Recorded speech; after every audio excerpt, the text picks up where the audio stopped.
Hey, Ola. Here are some of my little scribbles following our last consulting bit.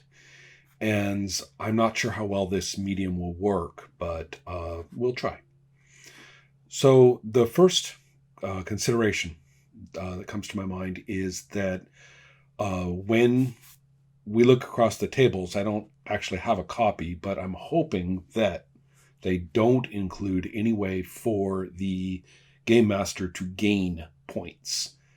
So, you roll and it's like, oh, they get two more points. Basically, that's just an extender, kicking the can down the road. And again, it might not be there. If it is, I would urge you to reconsider that. On a related point, one of the uh, big issues with re-rolling, we've actually been discussing this at some length in Adept Play, is the difference between a do-over, where you've rolled and then you spend a point or do something or use some resource like your blue die and re-roll it. So the first roll is just effectively gone out of play as if it never happened. And then the alternative, which is that you can call it a reroll, like I do in Trollbay, but really it's not re-rolling, it's moving forward. The fiction that was established by the first roll is established. It's just not as permanent as it would have been had you chosen not to do the next roll.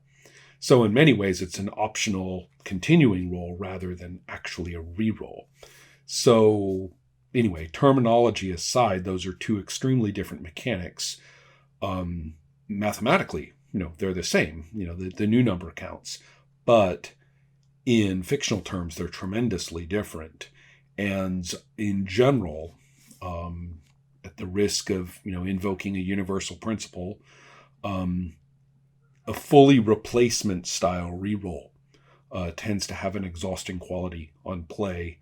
Whereas, your first roll actually does mean a thing. Things do happen in the fiction, and those will stand as the final result if you don't extend it further with this additional roll and say, but, and then we move on, or whatever it is that it turns out, that continues what has been established. So that's, I think, an important point for your blue die mechanic. Matter of fact, I think it's pretty important. So what else do I have here?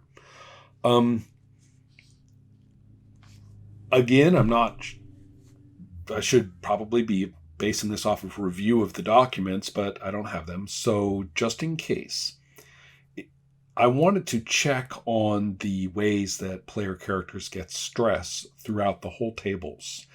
And if, again, boy, I'm being very certain in some of these things, but this one I also am certain about, that at no point should the amount of stress delivered be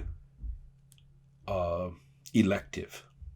So first and foremost, that it doesn't say, the GM may give the player stress.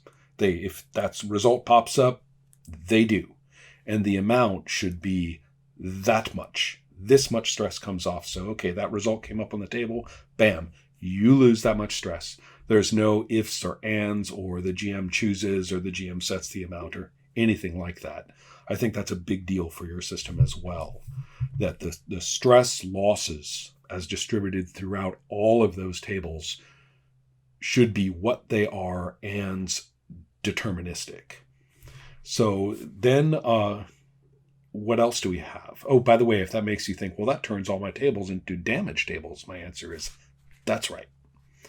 So here's kind of a super important part of that. It's a more generalizable point that's related to it, specifically, that any single result on the table should be what it is and not have subdivisions.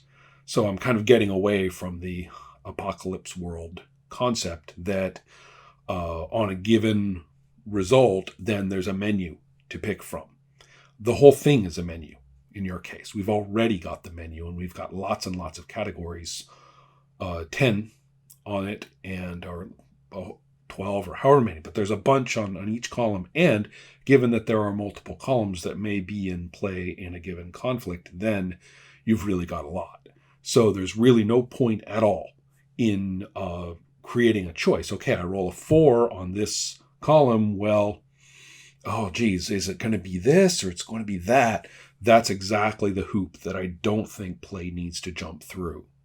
So that's kind of where I'm at with the mechanics that we went through, or things for you to consider about them. Let's see if I missed anything. I'm got very much a crazy person scroll style of note taking, so I shall now have to relive my experiences. Dun, dun, dun. Yeah, there's an interesting, again, related notion of what does partial success mean? And I think that is a big deal, that if I knock off points, like I did with my first roll, then first of all, we're talking about narration, which is that some fictional indicator of success should begin. They're starting to be convinced. Some of them, it's a big crowd, so some of them are convinced and on my side. It's only a couple of points out of 10, but that's your percent of across the big crowd of robots and non-robots who is in fact, being swayed.